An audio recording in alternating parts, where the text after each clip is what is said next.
자, 한덕수 후보가요, 오늘 2시에 정대철 헌정회장을 예방을 했습니다. 임기 단축 개헌, 또 이 거국 통합 내각 구상 등을 놓고 정 회장과 논의에 나선 건데 어떤 내용이 오갔는지 그 모습 잠시 만나보겠습니다. 너무 굳었어? 우리 회장님이야 굳으실 일이 없고 제가 좀 소년병이라 조금 굳었습니다. 권력을 탐하는 그런 세력이 이 개헌을 하는 한은 만들어질 수도 없고 완수될 수가 없다고 생각합니다. 문제는 이러한 것을 정치적인 목적으로 동의를 하는 듯 하다가 말을 바꿔버리는 정치 세력들이 있습니다. 그렇습니다. 또 그분들이 정치 세력의 중심을 차지하고 있다고도 볼 수 있는 그런 상황입니다. 이것은 정말 국민들에 대한 중대한 범죄라고 생각합니다. 저는 이 일을 해내고 즉각 하야하겠습니다. 어떤 분은 빅텐트가 무슨 특정인을 향한 공격의 빅텐트냐 하는데 저는 그렇게 보지 않습니다. 이번에 빅텐트라는 말을 우리가 쓸 수 있다면 그거는 개헌을 위한 빅텐트입니다. 그거 이외에 아무것도 없습니다. 자, 이현정 위원님, 네. 출마 선언하고 이제 헌정 회장을 처음 만난 거잖아요. 어떤 의미라고, 왜 헌정 회장을 만난 거라고 봐야 됩니까? 일단 뭐 개헌 연대를 이제 구성하기 위한 네네. 헌정회가 이제 개헌을 뭐 일단 동의하고 있기 때문에 네네. 그 연대 세력들을 일단 이 확보해 나가는 뭐 그런 과정이라고 일단 보여집니다. 네네. 일단 뭐 한덕수 지금 후보 같은 경우는 이제 3년 임기로 하겠다, 개헌을 중심적으로 하겠다, 네. 뭐라는 것인데, 물론 저는 뭐 국민들이 개헌을 많이 원한다고 생각이 들어요. 네네. 근데 현실적으로 일단 개헌을 하려면 민주당의 동의가 있어야 되지 않습니까? 그렇습니다. 그러면 예. 민주당이 어떤 동의를 어떻게 구할 것이냐에 대한 문제.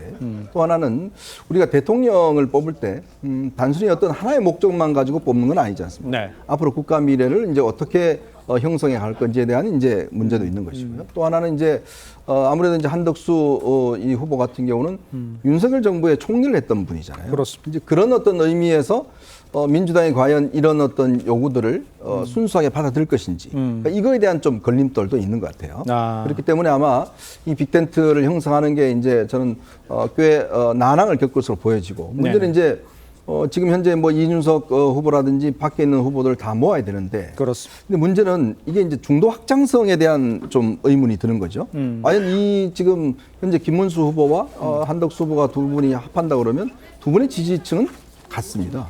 그러면 그 선거 이기기 위해서는 더 확장을 해야 되는데 네네. 이 확장성의 과연에 대한 대안들이 지금 있는 것인지 이제 그런 부분들의 한계가 있기 때문에 제가 볼 때는 이 개헌론만 갖고 어떤 이 상황을 돌파하기에는 좀 동력이 부족하지 않은가라는 생각도 듭니다.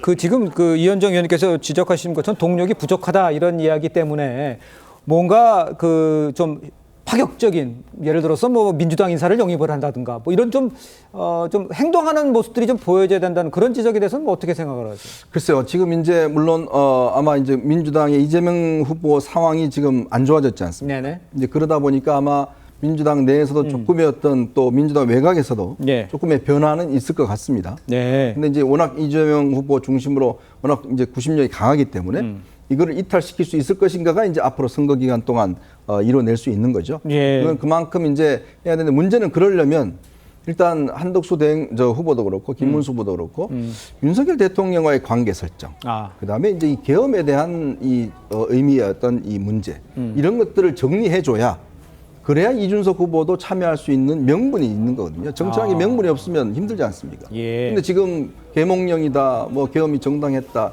이런 주장을 하는 분하고 과연 이준석 후보나 이런 분들하고 합해 줄 수 있는 공통분모가 있을지 그건 좀 의문스럽습니다. 그 하민경 대변인께서는 그러면 하나로 합치기 위한 그 중심지에는 뭐가 있어야 된다고 생각하십니까? 저는 오히려 그 개헌에 대해서 한덕수 총리가 정말로 진심이 있구나 이런 생각이 들었거든요. 네. 왜냐하면 개헌을 위해서 이제 본인 임기를 만약에 본인이 대통령이 되면 3년만 하고서 이제 개헌을 완수하고 이제 물러나겠다 이렇게 얘기를 했는데 민주당이 지금 거대 야당으로서 이게 동의를 할 것인가 이런 부분이 이제 궁금하다면 사실 민주당은 동의를 하겠죠.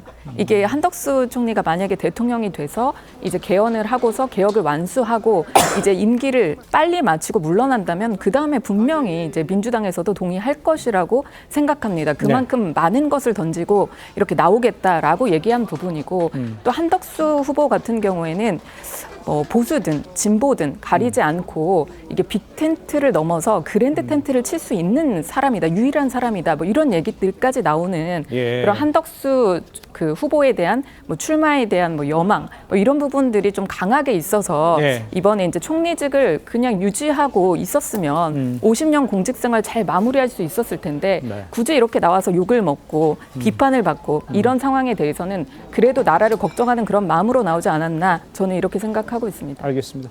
자, 그런데 한 후보는요, 그 5.18 묘지를 찾았는데 시민단체 반발로 발길을 돌렸습니다. 민주당에서는 홀대받는 모습도 계산한 것 아니냐, 이렇게 비열하고 의도적이다 이런 비판을 내놨는데, 설 변호사께서는 어떻게 보십니까? 뭐 나름대로 기획은 됐다라고 봅니다. 그리고 첫 어떤 그 출마 선언 이후에 첫 번째 방문지가 지역의 방문지가 광주였다라는 점, 그리고 5.18 어떤 묘지였다라는 점, 어느 정도 정치적인 포석을 두고 뭐 행동을 하신 거라고 봅니다만은 조금은 아쉬운 부분은 이제 저렇게 외치신 부분 있잖아요. 저도 호남 사람입니다.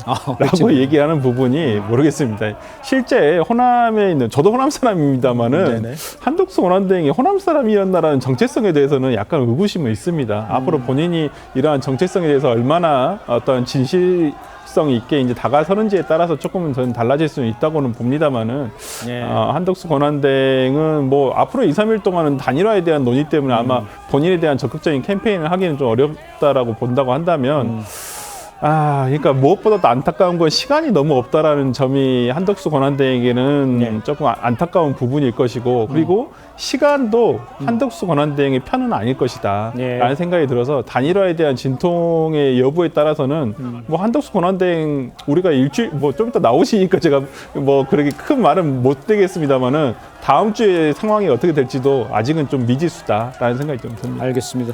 신현영 의원은 아까 뭐 화면에도 잠깐 뭐 나왔습니다만 오세훈, 한덕수 이렇게 좀 뭐 동행인가요? 뭐 그래서 뭐 여는데 어떻게 합쳐질 수 있을 것 같으세요? 지금 많은 후보자들이 국민의힘에서는 사실 오세훈 시장을 만났죠. 그래서 어떻게든 국민의힘을 통합하고 결집하려는 그런 노력의 일환으로 보이기는 하는데요. 실제로 오세훈 시장을 만났는데 장소가 쪽방촌이었습니다.